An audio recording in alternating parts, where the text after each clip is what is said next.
Hello everyone, thanks for tuning in. In this video, I'm going to show you how to set a country restriction for address searches in ClickChauffeur.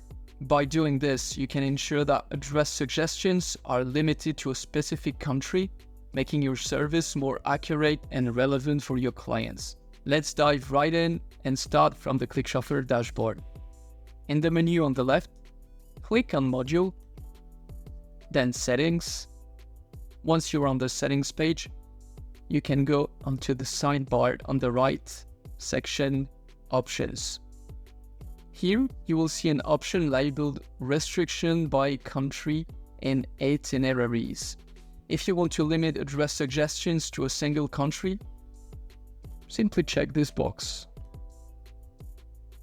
Important note: if you frequently or occasionally transport clients internationally, do not check this box, as it will restrict address suggestions to one country only.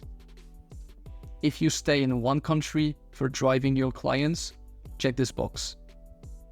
Finally, we want to save the changes we made. Click on the Save button at the bottom of the page.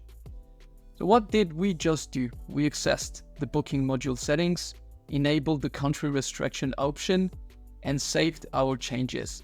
This setting helps ensure address suggestions are limited to a single country, providing more accurate search results for your clients. Thanks for watching, and see you in the next video.